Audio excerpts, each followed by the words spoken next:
Peace and blessings. It's your boy Muhammad the Mortician. Yeah.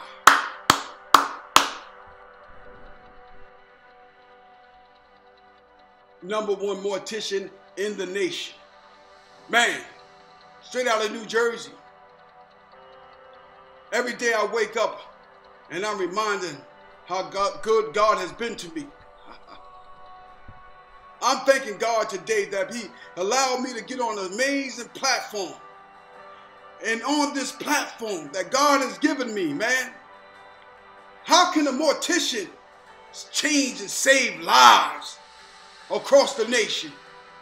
Well, most morticians, right, they're looking at you as a dollar sign. Most morticians are looking at you as a profit. Most morticians are trying to see how much money they're going to get from your grief, from your loss, from mama going. But oh no, God said that there's one in the midst today. God said that there's one in the midst today that is out there transforming lives in the name of morticians. That he looked like everybody else, but he's not of everybody else. He's from the same cup, from the same industry, but he's not from the same ministry. No, he's from my loins. So today, ladies and gentlemen, I'm telling you, I know that the coronavirus have taken so many of our people's lives. Right in America, all over the world, this pandemic have taken over 1 million lives. And right here in America, there's almost 100,000 Americans who have lost their lives to this deadly COVID-19 virus. And so God had to do a timeout for us.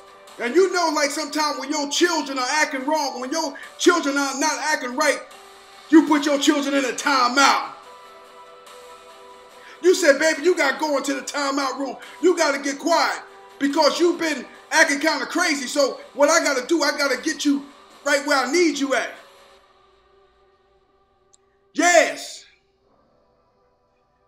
So what God is doing, he's putting us in a quiet room, ladies and gentlemen. I know the virus is very deadly, but God is putting us in a quiet room. He told us to quarantine ourselves. This way we get to know God a little bit better. So this morning when you woke up, before you ate your pancakes, before you ate your grits with some sugar and cheese in it, before you got up and brushed your teeth, before you got up, took your bath, cleanse your body, cleanse your mind, did you do this one important exercise? An exercise I'm talking about, I'm not talking about a push-up. I'm not talking about a sit-up. I'm not talking about a pull-up. I'm talking about this. That's what I'm talking about. Did you do that exercise? If you did that exercise, God gave you another 24 hours to reset. That's the most important exercise you can do. Yes, it's good to get out on your bike, exercise, move the limbs, move the blood, let it flow, get off some of that negative energy. But if this is the best exercise that you can do right now since the pandemic has come and put fear in the hearts and minds of the people, God said, just do this. I'm telling you, brothers and sisters. So what I'm saying to you with the coronavirus, and I know that they about to unlock it, they about to allow us to go back outside, they about to open up the beaches, they open up the recreational parks, they opening up the churches, they open up the centers, they open up the arenas. But I'm telling you, have you opened up your heart to God? That's what I'm saying. Have you opened up your heart to your passion? Have you opened up your heart to your gifts? Have you opened up to your God and your aspirations? Did you open that up? See, because they can open it up. See, you know, politicians, it's all about money for them. Some religious leaders, it's all about money for them. So they want the doors to open up. But I'm saying before you get to your politician, whether you're a Democrat or Republican or no other, whether you're a Baptist, whether you Muslims or a Christian, or you agnostics or you a Jew, I'm telling you, have you opened up your heart to God and your passions and your gifts and your aspirations? So as they go forward in the next few days and weeks and months to come, they're going to start opening up everything. But I'm saying to you, ladies and gentlemen, when you was in your quiet time, did you open up your heart to God? Did you open up your heart to your gifts? Did you get to learn a little bit more about yourself? Listen to me. When the pandemic struck, before the pandemic and the virus, COVID-19, came on the scene, some of you was out there gun banging. Some of you was out there killing the people. Some of you was out there robbing the people. Some of you was out there doing negative things. Some of you was out there sleeping with other men, wives. Some of you women were sleeping with other women, husbands. But I'm telling you now that God put you in that time out. God put you in that quarantine. God put you in that place where he just wanted you to focus on him. So God is saying, now I'm about to open up the things again that you took for granted.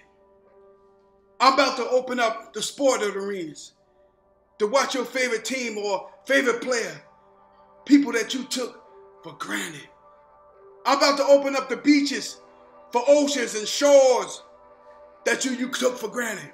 God said, I'm allowing the planes to go up so you can go into your furthest destination, back to your favorite place outside of the country for some rest and relaxation. But as God is opening up those things, you went in killing. You went in committing adultery. You went in creating fornication and everything that wasn't pleasing to God. You was in your time out. God said, now that I'm opening it up, are you going to come back out and start still killing?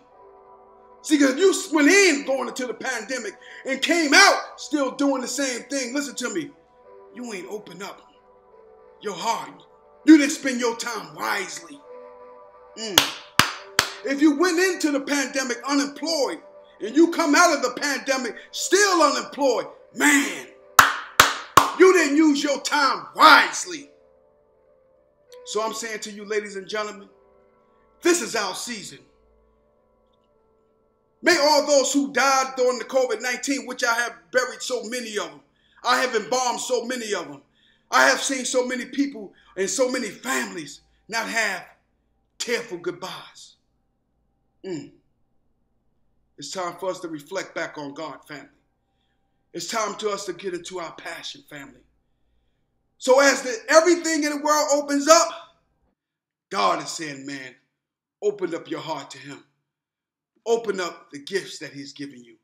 It's your boy, Muhammad the Mortician. You already know, guys, #1 mortician in the nation. Don't forget to subscribe to our YouTube channel, Dead Dummies Inspires. Hit the notification bells, man, and share the message. Leave a message, and let's share the message. Let's get it out, and let's help make the world a better place. Become an ambassador of hope. Because if we don't start addressing these issues now, I may be dressing you tomorrow. I'm out. Peace.